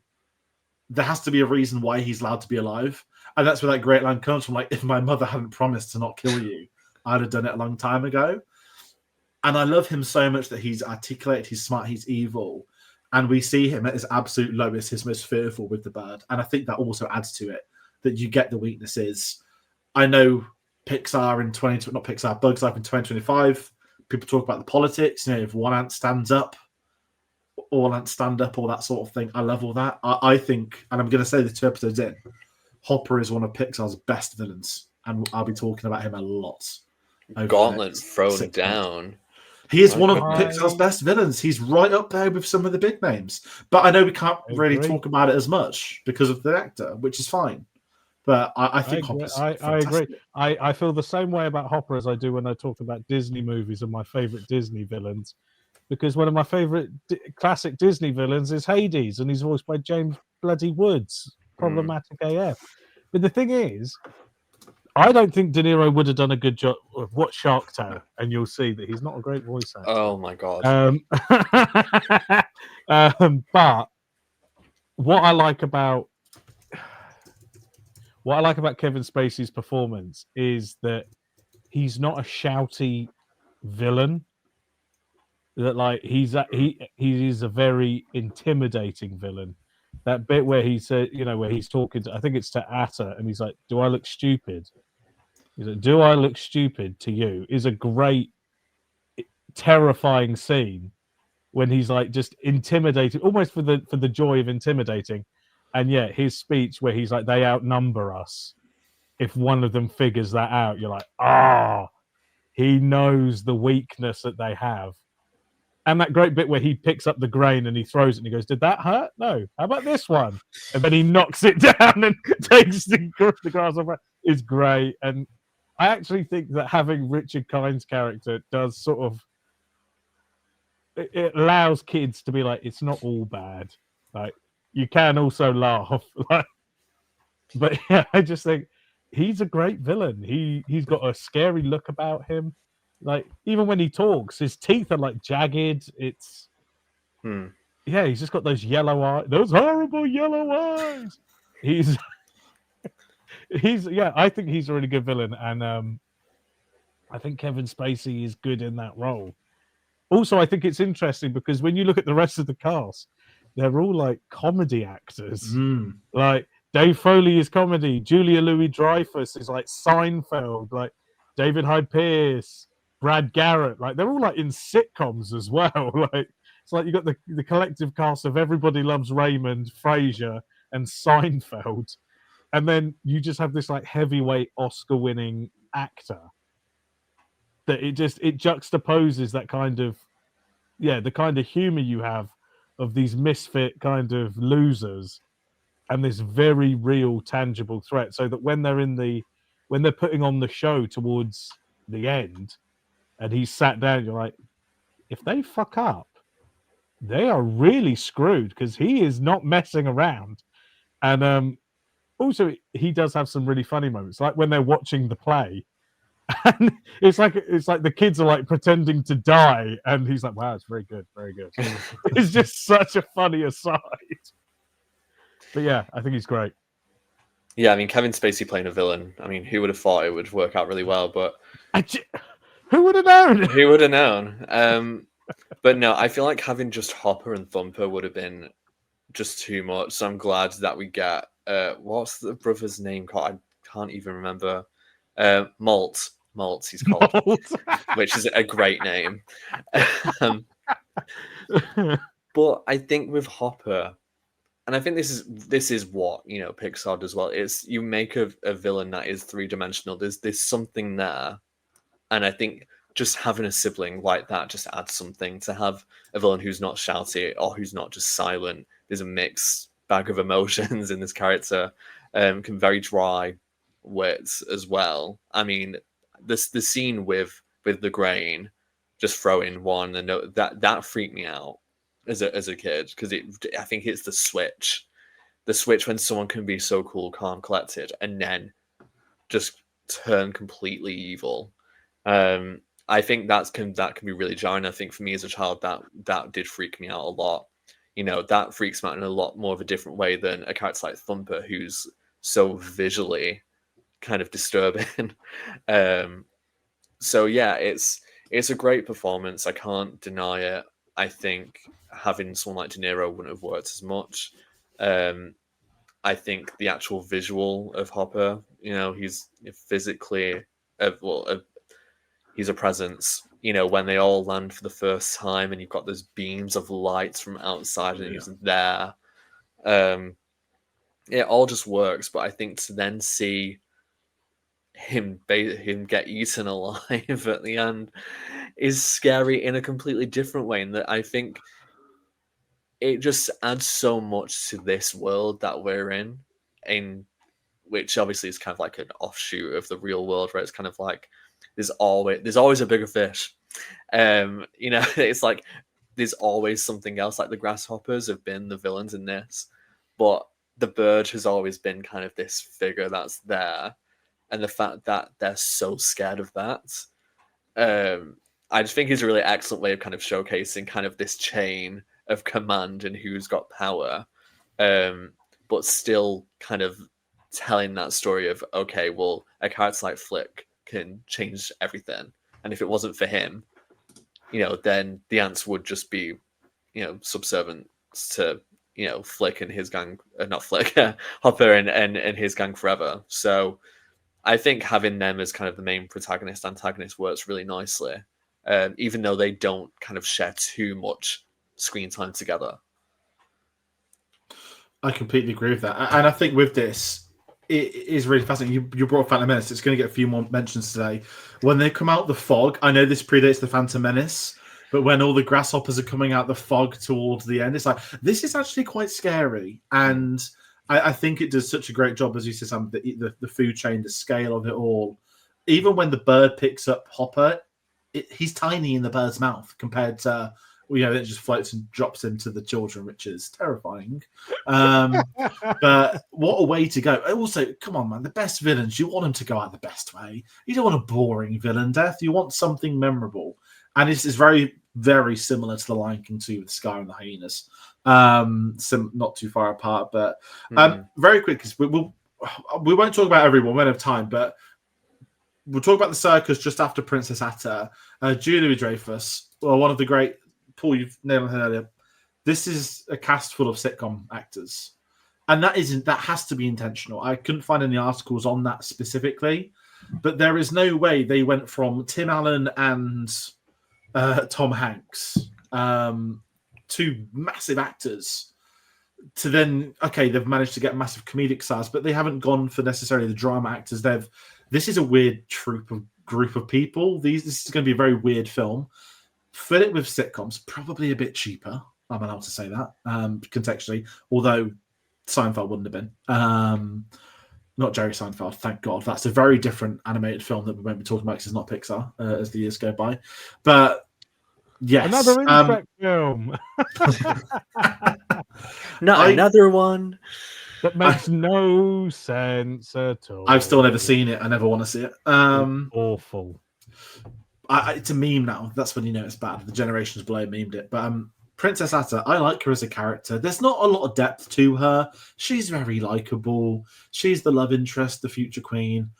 I don't have any more to say on her. Do you guys, before I jump to the circus?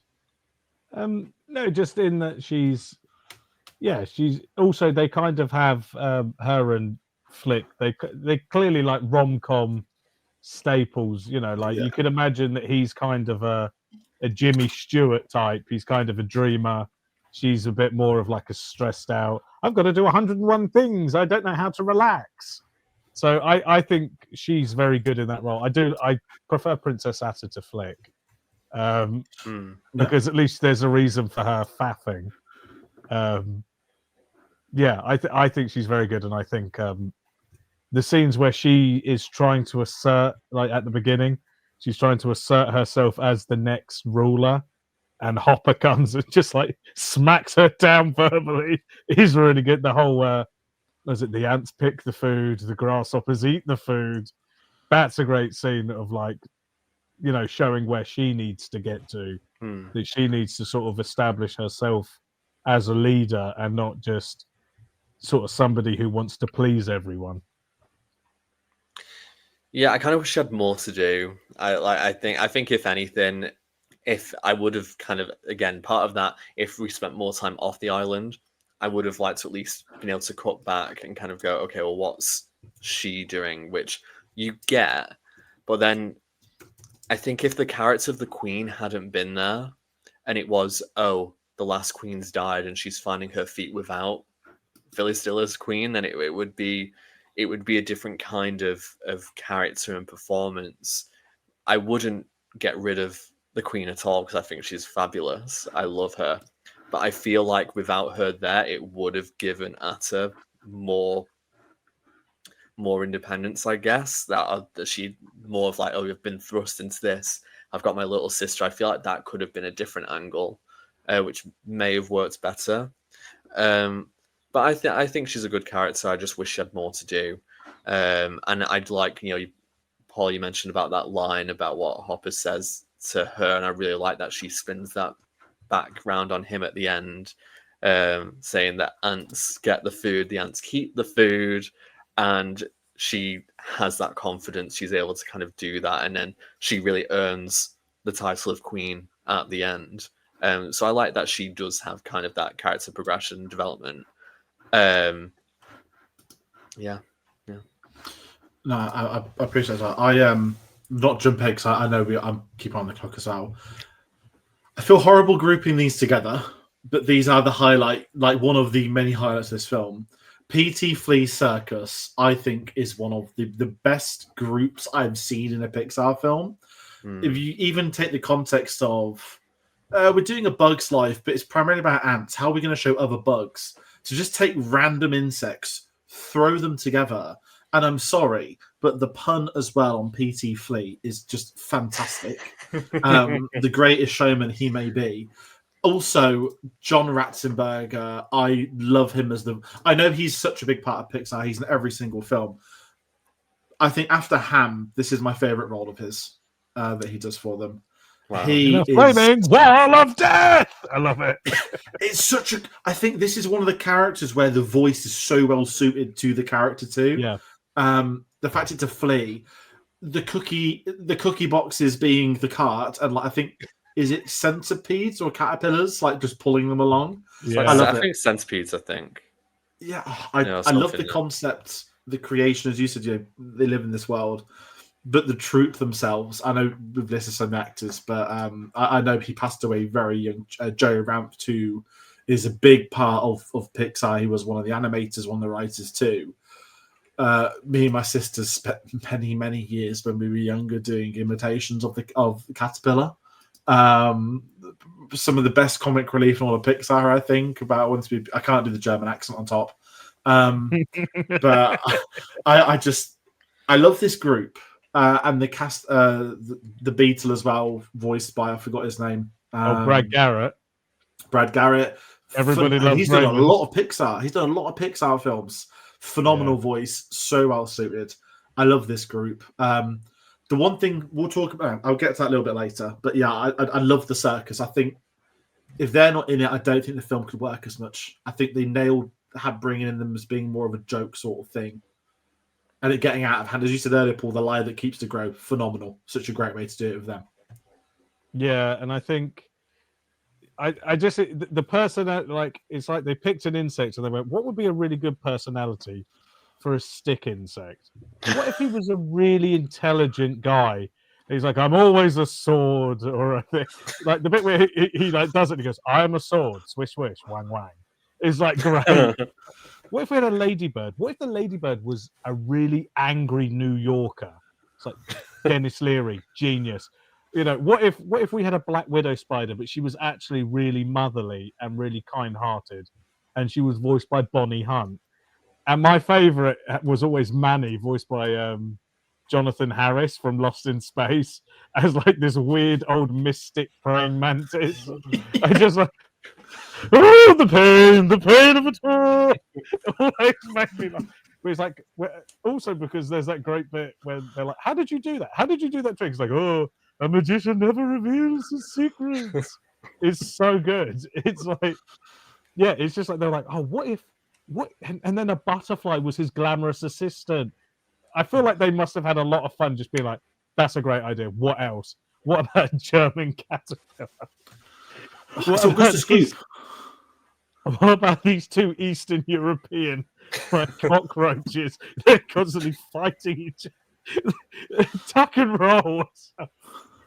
Like, I'm just thinking about the bit where he's got, is it Hopper's antenna? Yeah. He just goes, yeah, Heimlich is I'm a beautiful butterfly.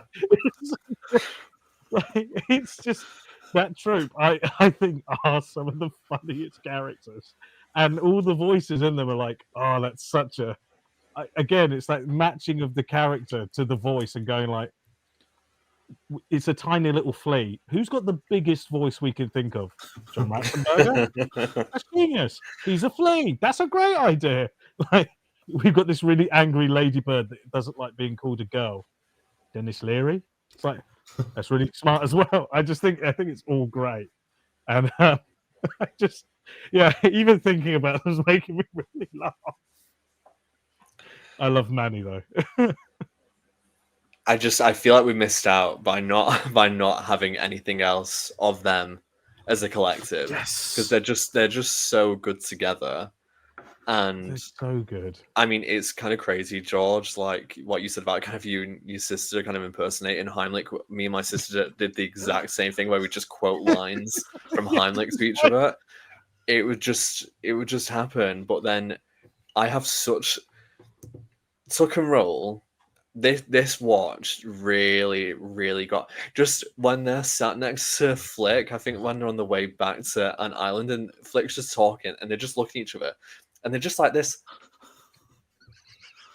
And the faces aren't moving. They've just got this grin and their eyes moving and they just speak gibberish.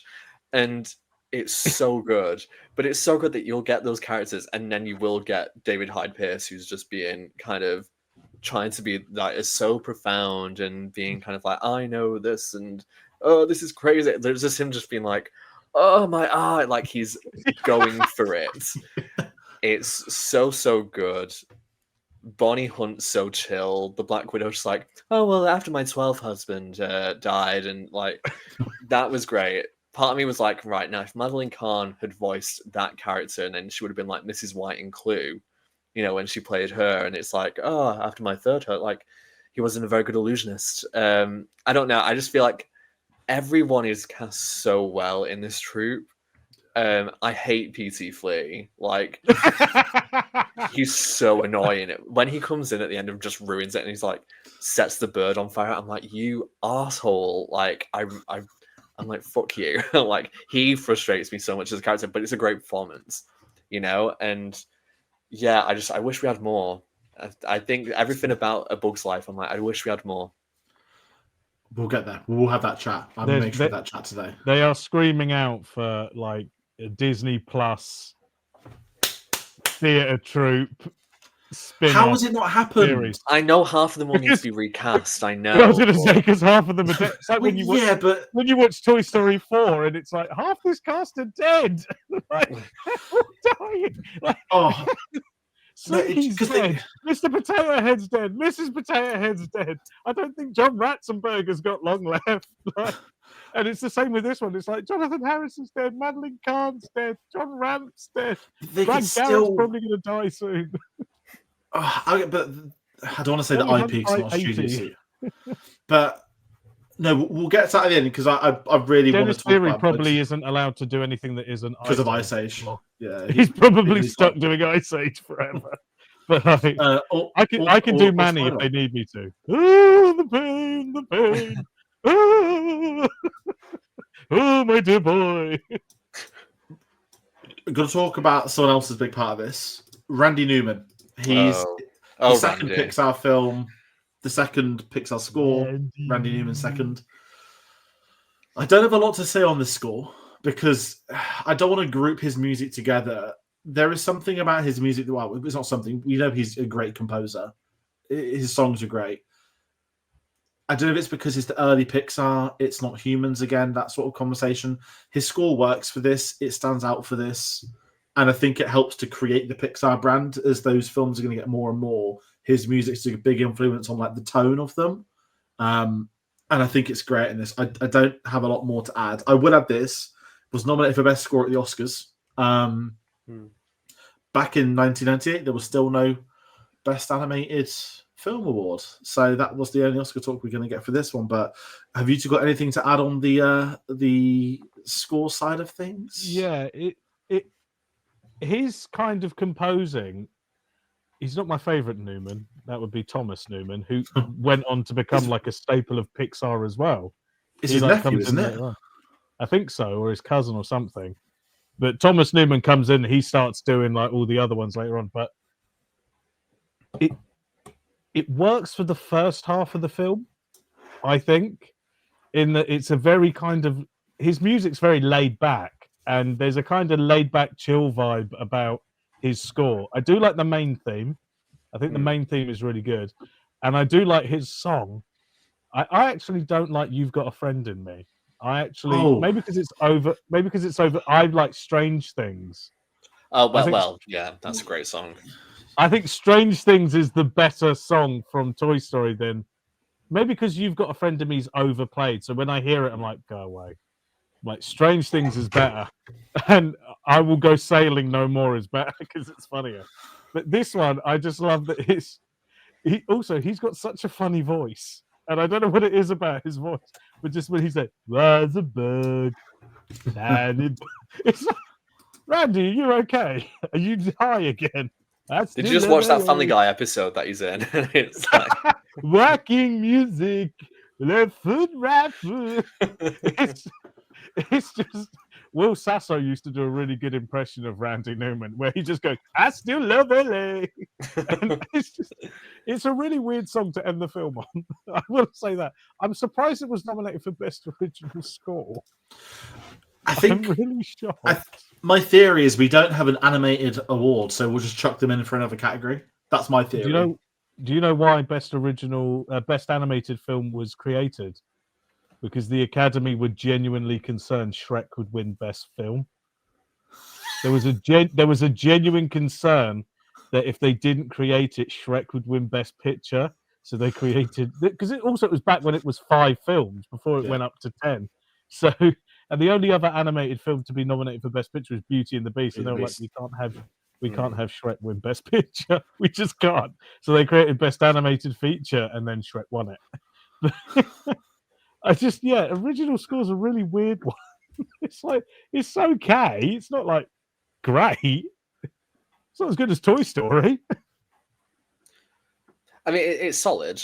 It's solid, and I think it does have a recognizable main theme, and I think there's no slump in it for me. I kind of like the whole thing, but if I put this against Toy Story or Toy Story 2, then Monsters Inc., which has, I think, a really great Incredibles Finding Nemo, for me, it just kind of, and I feel like this is kind of what happens with A Bug's Life in general outside of the score, I know we'll probably talk about that. When you kind of line it up against some of the others, it's not that it's bad. It's just the others just have a bit more to them.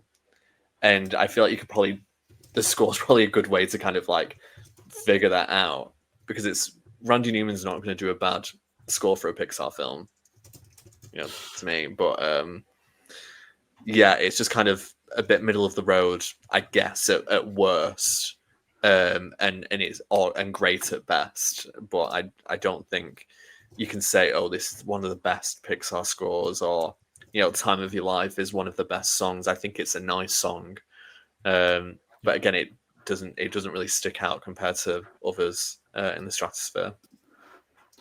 Yeah, absolutely fair. I'm with you both on that. And kind of with that, let's talk the legacy of this before we do start to round out. This would gross $363 million at the worldwide box office in 1998. It's had no re-releases, unlike the 4 Toy Story has had, and was the 5th highest grossing film in 1998. And to bring up Phantom Menace for the second time tonight, this was one of the big films in which they attached that original Phantom Menace trailer to. I don't think it was the first. I think it was the third. And like the other two, I can't remember which they were. People would go to the cinema, they'd buy their ticket, they would go and see the Star Wars trailer, and then they would go and leave, which did happen a lot in the pre-internet era. To be frank, I'm glad we have the internet, because I would have stayed for A Bug's Life, but don't know what the other two films are. I can't remember them. Just stay, man. Like, why but these are Star Wars nerds. Just think, if they'd have stayed, they'd have seen the grasshoppers come out of the fog and then seen it. They'd have seen it in the trailer, because that opens the trailer, and then they'd seen it in the film. And it would have been Leo DiCaprio.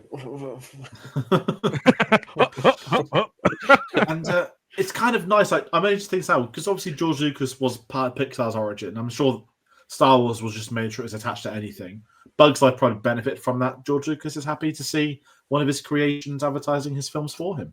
But we're going to get you both on this. Before we do our final thoughts, I would like to know your favourite scenes each, and I'm going first because there is a scene that nobody has spoken about yet tonight.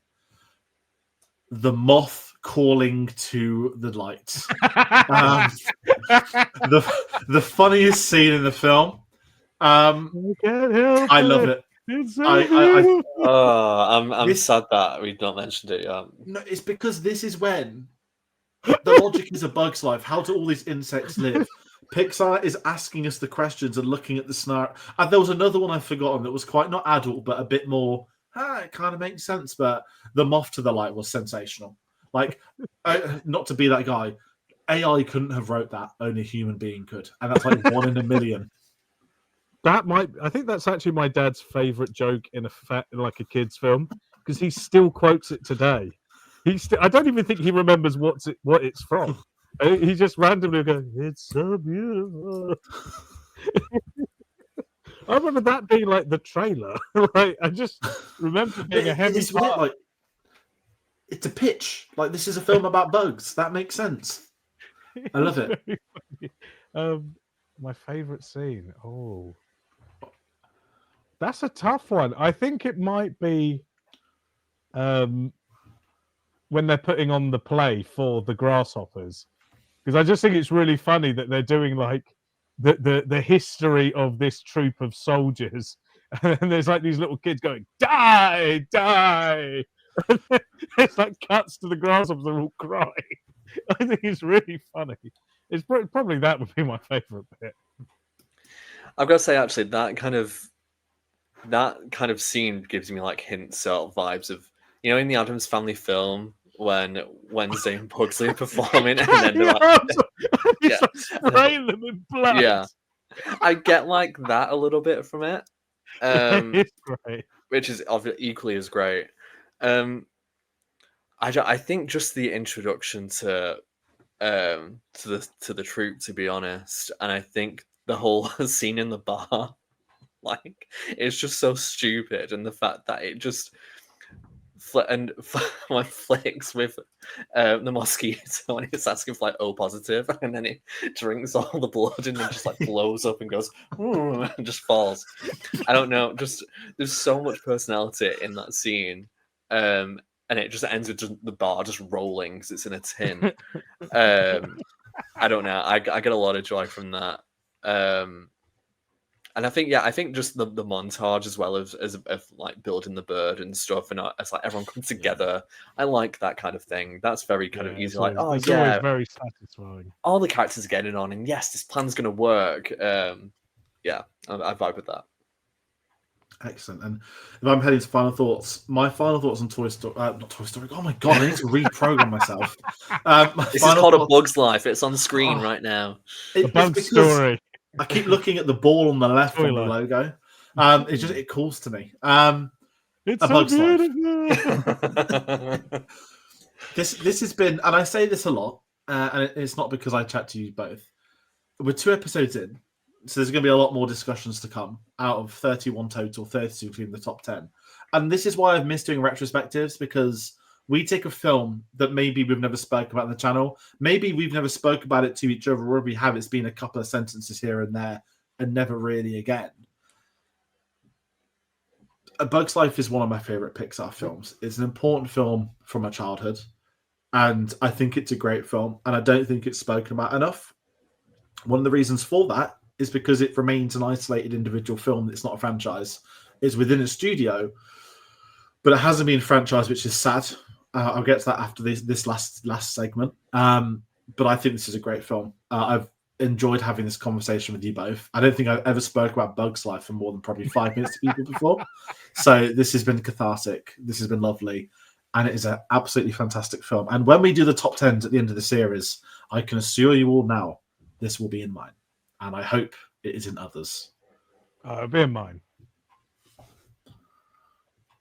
Paul, your final thoughts? Well, I just love this movie. And the more I talk about it, the more I'm like, it's so good.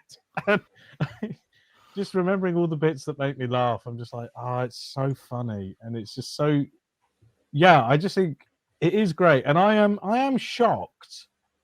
We live in a world where there are 3 Cars films and two Planes spin-offs. That's not a good world, guys. We're in the bad place. Because there should be 3 A Bug's Life movies with 2 spin-offs, not Cars. Sorry, Jed. Cars sucks. Why are there 3 of those fucking things and not A Bug's Life 2?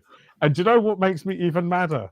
Every time I rewatch Toy Story 2 and they do that little bit about, it is a 2 movie, but it's not A Bug's Life. I'm like, you pricks. You knew what you were doing. You know what the people want. They want A Bug's Life 2. So my legacy is actually burning rage that there's 3 Cars films. No A Bug's Life 2.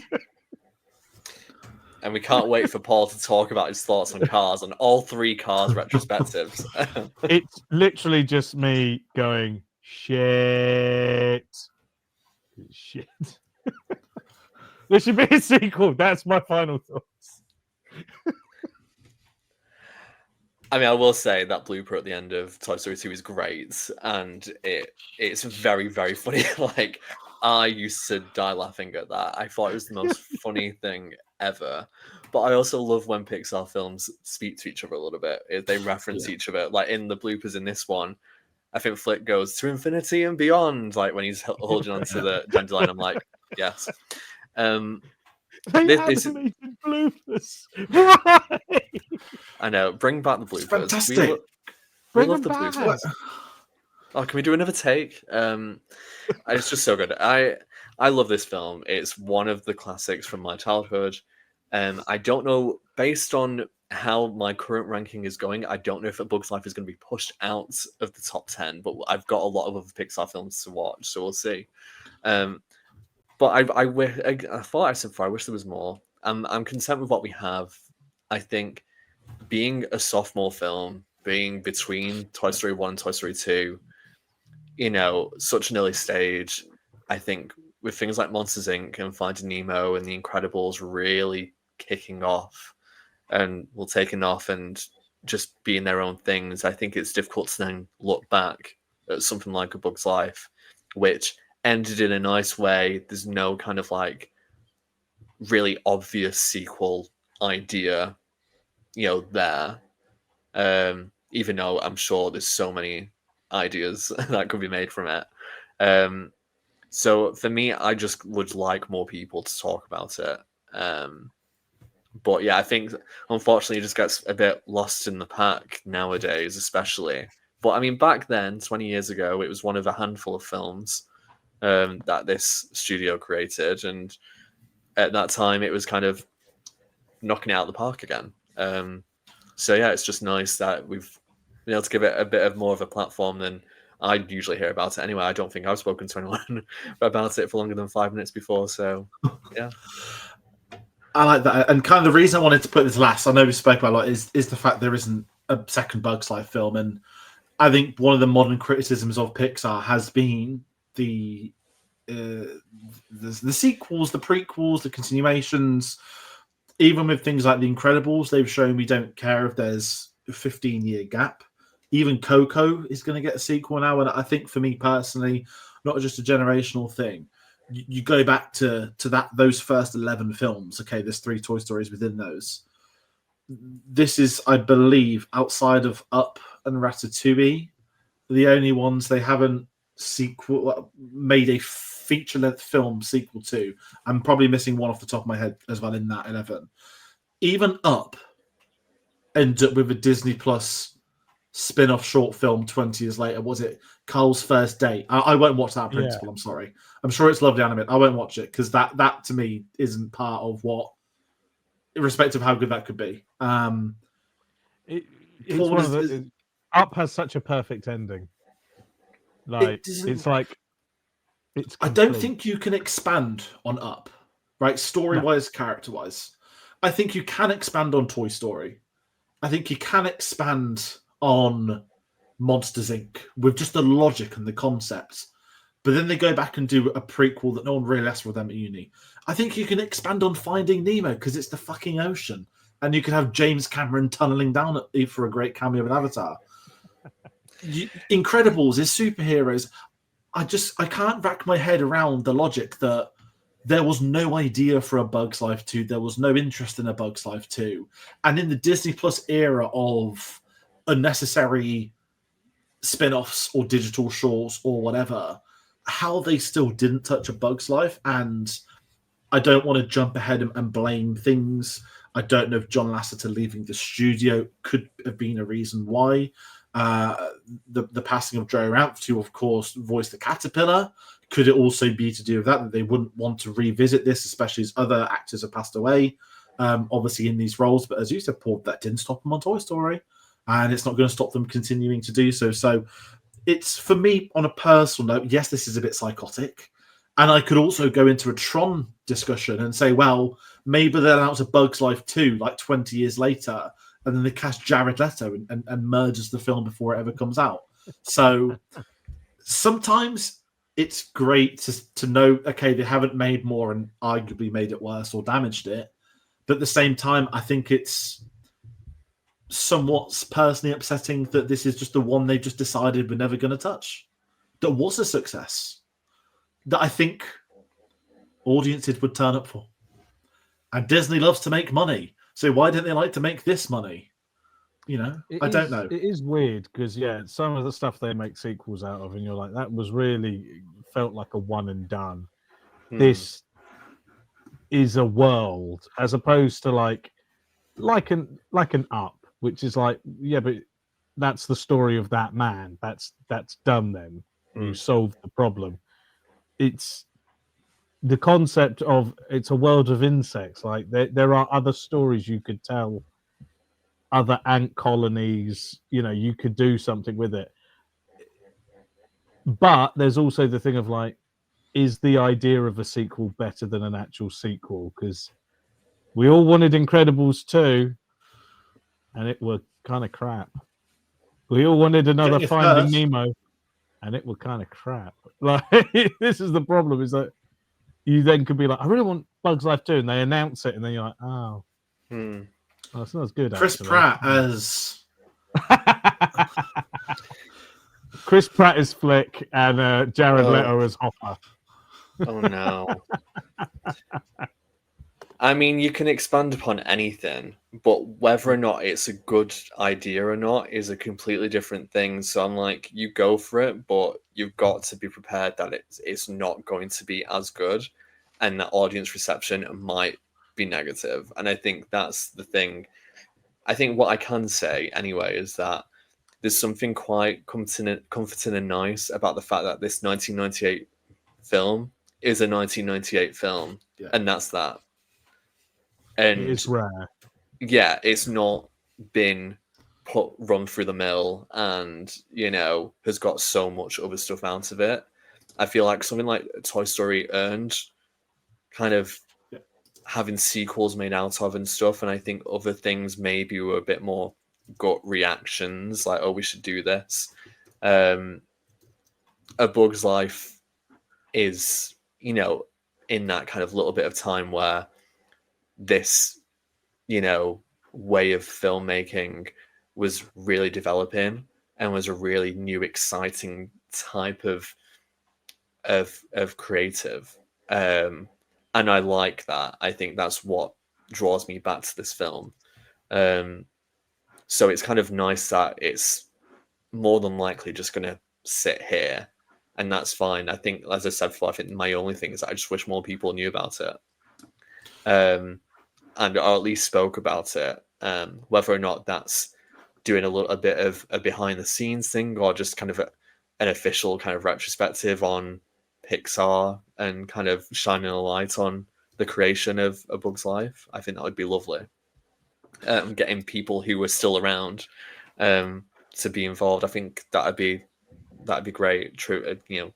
A tribute to the people who aren't here, because there's so many talented people who are part of this who are no longer around.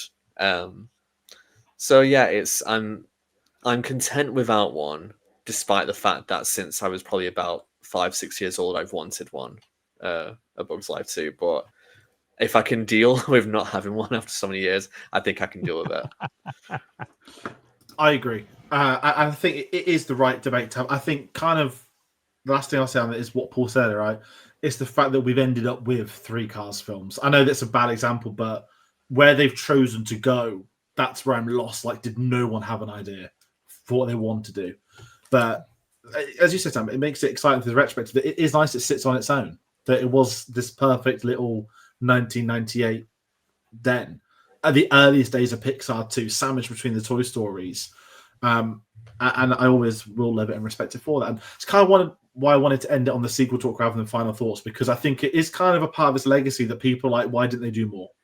And maybe the ship just sailed, and then there was no chance to go back. So who knows? Maybe D23 in the coming years will get a random announcement, but I'm not getting my hopes up as I do all those years round. So that is going to be us rounding out from this review of A Bug's Life. We've gone almost 2 hours. I did not think this would be possible, and I've loved every minute of it. Thank you both so much, because we are doing this very late. It's almost 11 o'clock on a Sunday. We've all got work in the morning. What is coming up on the Pixar Retrospective? For those that want to look at the screen, we have Toy Story 2 coming next week, Monsters, Inc., Finding Nemo, and The Incredibles that's going to take us through to the end of December. They have some almighty bangers in those early films, don't they? So I'm excited to talk about those. We'll be announcing what guests we have on each episode. At the time of recording, we haven't even uploaded the first episode yet. So if you've got any feedback, if you're curious, you think we're missing things out, or you like what we're doing, please do comment, let us know, because we want to have a lot of fun doing this. And what's something we want to be able to shine a spotlight on these films with a retrospective.